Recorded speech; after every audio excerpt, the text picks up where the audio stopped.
نحمده ونصلي على رسوله الكريم اما بعد بسم اللہ الرحمن الرحیم السلام علیکم ورحمۃ اللہ وبرکاتہ۔ ناپاکی، جنابت اور غسل کے مسائل۔ ناپاکی کے مسائل، غسل کے مسائل۔ محترم ناظرین، آج کی اس ویڈیو میں میری زبان سے جو الفاظ ادا ہوں گے بظاہر وہ اچھے الفاظ نہیں ہیں۔ بعض اوقات ایسے الفاظ کی ادائیگی میں بھی شرمندگی ہوتی ہے اور سننے والے بھی شرمندہ ہو جاتے ہیں۔ شرمندہ ہونا بھی ایمان کے کامل ہونے کی نشانی ہے۔ اصل میں مسئلہ تو حیا کے خلاف ہے۔ الفاظ اتنے اچھے نہیں ہیں لیکن بتانا ضروری سمجھتا ہوں، کیونکہ مسئلہ غسل کا ہے، پاکی اور ناپاکی کا مسئلہ ہے، کیونکہ سب سے اہم عبادت نماز ہے جو بغیر غسل کے نہیں ہوتی۔ اگر ہمیں مسئلے کا علم نہیں ہوگا تو ہم ناپاک رہیں گے، جنابت کی حالت میں رہیں گے، نہ ہماری کوئی نماز قبول ہوگی، نہ تلاوت اور نہ ذکر اذکار، اور نہیں معلوم وہ ناپاکی کتنے دن اور کتنے ہفتے تک چلے۔ خود سوچیں، اس ناپاکی کا ہم پر، ہمارے گھر پر، ہمارے بچوں اور ہمارے کاروبار پر کتنا برا اثر پڑے گا۔ اس لیے بہتر ہے کہ شرعی مسائل کو مذاق سمجھ کر یا شرمندہ ہو کر بائی پاس کرنا نہیں چاہیے۔ محترم ناظرین، آج کی اس ویڈیو میں شرمندگی کو بالائے طاق رکھتے ہوئے 5 مختلف پاکی اور ناپاکی کے مسائل کو زیر بحث لایا گیا ہے۔ بحیثیت مسلمان اس ویڈیو کو مکمل دیکھنا ہے تاکہ کوئی شرعی مسئلہ بھول چوک سے ادھورا نہ رہ جائے، اور ثواب کی نیت سے اس ویڈیو کو اپنے فرینڈز کے ساتھ ضرور شیئر کرنا ہے۔ فقیہ ابو اللیث رحمۃ اللہ علیہ فرماتے ہیں کہ حالت جنابت میں بالوں کی صفائی کرنا مکروہ ہے۔ حضرت خالد بن معدان رضی اللہ عنہ بیان کرتے ہیں کہ رسول اللہ صلی اللہ علیہ وآلہ وسلم نے ارشاد فرمایا، یعنی جو شخص غسل سے پہلے صفائی کرتا ہے تو اس کا ہر بال قیامت میں کہے گا، اے پروردگار، اس سے پوچھ کہ اس نے مجھے غسل دینے سے پہلے کیوں ضائع کیا، کیونکہ ہر بال کے نیچے جنابت ہے۔ محترم ناظرین، ایک سوال پوچھا گیا ہے کہ کیا شوہر بیوی کو ہاتھ یا انگلی سے فارغ کر سکتا ہے؟ انگلی سے مباشرت کرنا جائز ہے یا نہیں؟ اس کے بارے میں کیا حکم ہے؟ انگلی سے لذت حاصل کرنا، یعنی کوئی عورت اپنے ہاتھ کی انگلی سے اپنی شہوت کو پورا کرے، لذت حاصل کرے، یا مشت زنی ہے۔ اسی طرح اگر کوئی مرد اپنے ہاتھ سے شہوت کو پورا کرے تو یہ بھی مشت زنی ہے۔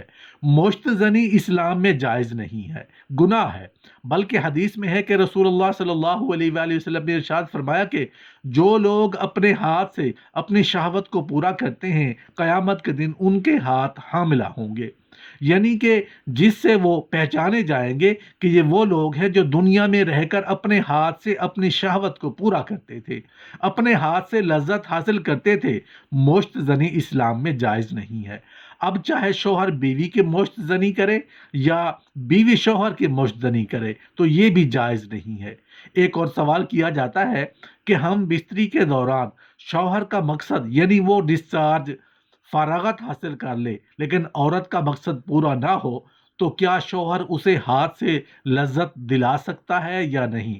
تو اس کے لیے شرعی حکم یہ ہے کہ ہم بستری کے دوران اگر شوہر پہلے فارغ ہو جائے تو اب وہ فوراً عورت سے جدا نہ ہو، بلکہ اس کے لیے واجب ہے کہ وہ کچھ دیر ٹھہرا رہے تاکہ عورت بھی فارغ ہو جائے۔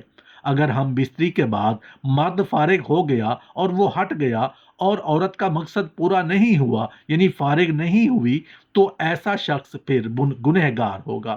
اس لیے مرد پر واجب ہے کہ فراغت کے بعد کچھ دیر ٹھہرا رہے تاکہ عورت کا مقصد بھی پورا ہو جائے، لیکن ہاتھ سے بیوی کو اس طرح لذت دلانا یا بیوی کا شوہر کی مشت زنی کرنا یہ اسلام میں جائز نہیں ہے، اس کی گنجائش نہیں ہے۔ مشت زنی جو ہے یہ گناہ ہے، اس سے بچنا چاہیے۔ محترم ناظرین، ایک سوال پوچھا گیا ہے کہ کیا عورت کی شرم گاہ میں انگلی ڈالنے سے غسل واجب ہو جاتا ہے؟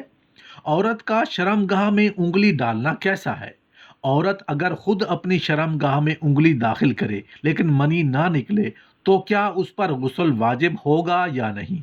اگر عورت اپنی شرم گاہ میں خود انگلی داخل کرے شہوت کے ساتھ، جوش کے ساتھ، لذت حاصل کرنے کے ارادے سے، تو اب چاہے اسے انزال ہو یا نہ ہو، منی نکلے یا نہ نکلے، اس پر غسل واجب ہو جائے گا، کیونکہ عورت نے اپنی شرم گاہ میں انگلی شہوت، جوش اور لذت حاصل کرنے کے لیے ڈالی ہے، تو اب منی کا نکلنا ضروری نہیں ہے، اس پر غسل واجب ہو جائے گا۔ اب دوسرا مسئلہ کہ شہوت نہیں ہے، کوئی جوش نہیں تھا، کوئی لذت حاصل کرنے کا ارادہ نہیں تھا، کوئی اس طرح کے گندے خیال نہیں تھے، عورت نے بغیر شہوت کے شرم گاہ میں انگلی داخل کر دی، یا پھر کوئی دوائی داخل کرنے کے لیے شرم گاہ میں انگلی ڈالی، اگر اس طرح انگلی شرم گاہ میں داخل کی ہے تو اس پر غسل واجب نہیں ہوگا۔ بغیر شہوت کے اور کسی دوائی کی غرض سے انگلی داخل کی ہے تو اس پر غسل واجب نہیں ہوگا۔ اسی طرح اگر عورت نے خود شہوت، جوش اور لذت حاصل کرنے کے لیے شرم گاہ میں انگلی ڈالی، یا پھر شوہر نے جوش کے ساتھ، شہوت کے ساتھ لذت حاصل کرنے کے لیے عورت کی شرم گاہ میں انگلی ڈالی، تب بھی اگر عورت کو انزال ہو یا نہ ہو، منی نکلے یا نہ نکلے، تب بھی عورت پر غسل واجب ہو جائے گا۔ دونوں صورتوں میں چاہے عورت خود انگلی داخل کرے یا شوہر بیوی کی شرم گاہ میں انگلی داخل کرے، جوش، شہوت اور لذت کے ساتھ داخل کرے گا تو عورت پر غسل واجب ہو جائے گا۔ بغیر کسی لذت، بغیر کسی شہوت اور جوش کے انگلی داخل کی اور اگر منی نکل آئی، انزال ہو گیا، اب تو اس پر ہر صورت میں غسل واجب ہو گیا۔ اگر شہوت کے ساتھ انگلی داخل کی ہے اور انزال ہو یا نہ ہو تو پھر بھی عورت پر غسل واجب ہو جائے گا۔ محترم ناظرین، ایک سوال پوچھا گیا ہے کہ کیا شوہر کی شرم گاہ کو صرف چھونے سے عورت پر غسل فرض ہوگا یا نہیں ہوگا؟ یعنی اگر کوئی عورت اپنے شوہر کی شرم گاہ کو چھو لے تو اس عورت پر غسل فرض ہوگا؟ اس کے لیے شریعت کیا حکم ہے؟ اس میں دو صورتیں ہیں، ایک صورت میں غسل فرض ہوگا، دوسری صورت میں غسل فرض نہیں ہوگا۔ سب سے پہلے ہم جان لیں کہ غسل فرض ہونے کے کیا اسباب ہیں، کن چیزوں سے غسل فرض ہو جاتا ہے، کون سی چیزیں جن کے ہونے سے غسل فرض ہو جاتا ہے۔ غسل کے فرض ہونے میں 5 اسباب ہیں، یعنی 5 چیزوں سے غسل فرض ہو جاتا ہے۔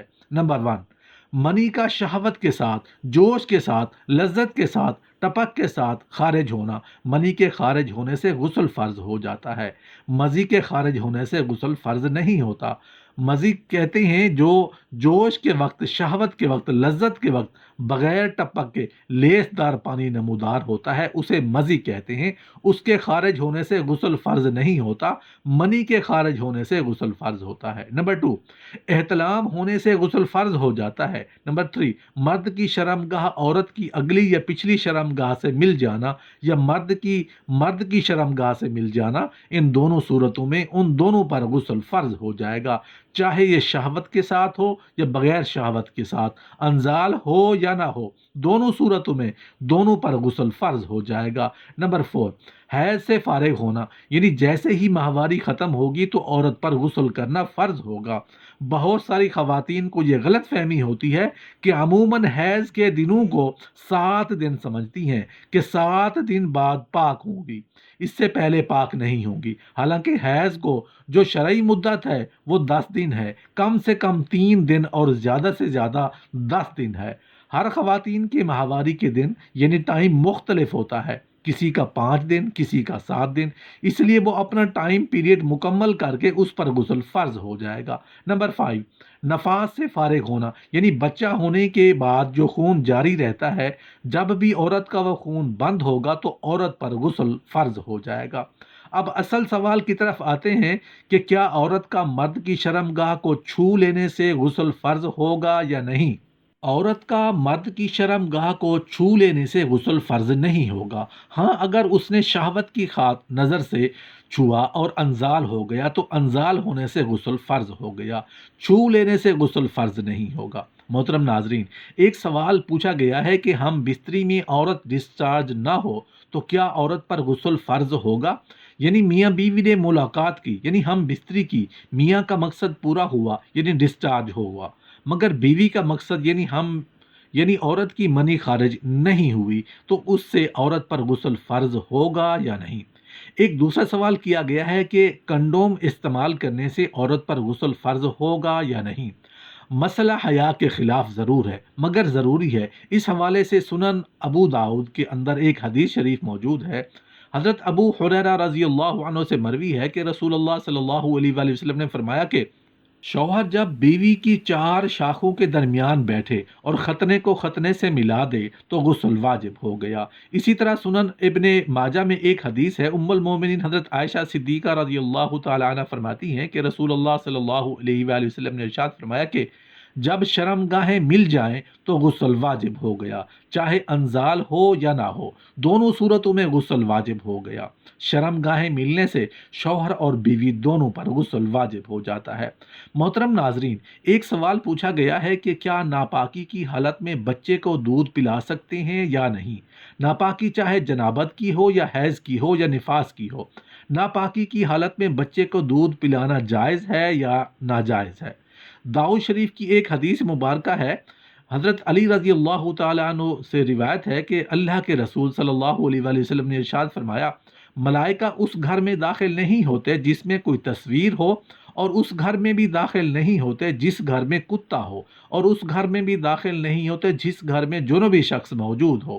یعنی جماع کے بعد اس پر غسل واجب تھا یا احتلام کے بعد یا شہوت کے ساتھ منی خارج ہو۔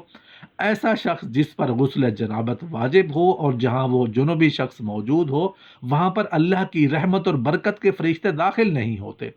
سب سے پہلی بات تو یہ ہے کہ اس حدیث مبارکہ سے معلوم ہو رہا ہے کہ غسل میں تاخیر نہیں کرنی چاہیے۔ جیسے ہی غسل جنابت کی حاجت ہوئی تو اسے فوراً غسل کر لینا چاہیے۔ اور دوسری بات، علماء بیان فرماتے ہیں کہ اگر ایک نماز کے بعد غسل جنابت واجب ہوا تو دوسری نماز سے پہلے پہلے اس غسل کو کر لینا اس کے لیے ضروری ہے، کیونکہ اس سے یہ نہ ہو کہ اسے غسل جنابت کی حاجت ہو اور وہ غسل نہ کرے، جس کی وجہ سے اس کی اگلی نماز جو ہے وہ چھوٹ جائے یا قضا ہو جائے۔ اس لیے اگلی نماز سے پہلے پہلے غسل جنابت جو ہے وہ کر لینا ہے۔ اب رہا یہ مسئلہ کہ جنابت کی حالت میں، ناپاکی کی حالت میں، حیض کی حالت میں، نفاس کی حالت میں بچے کو دودھ پلانا جائز ہے یا ناجائز؟ اس طرح دودھ پلانا حلال ہے یا حرام؟ سب سے پہلی بات اس طرح سمجھیں کہ بچے کو دودھ پلانے کا جو کام ہے یہ ان کاموں میں سے نہیں ہے جن کاموں کو ناپاکی کی حالت میں، جنابت، حیض کی یا نفاس کی حالت میں کرنے سے منع کیا گیا ہو۔ ان کو ناپاکی کی حالت میں نہیں کرنا ہے۔ اگر آپ پر غسل جنابت واجب ہے اور آپ نے غسل ابھی نہیں کیا، غسل کرنے سے قبل آپ کے بچے کو بھوک لگی ہے اور وہ دودھ پینا چاہتا ہے، بالکل آپ اسے دودھ پلا سکتے ہیں۔ اسے دودھ پلانا یہ آپ کے لیے حلال اور جائز ہے اور حلال ہے۔ آپ جنابت، حیض یا نفاس کی حالت میں بھی بچے کو دودھ پلا سکتی ہیں، اس میں کوئی شرعی عذر نہیں ہے۔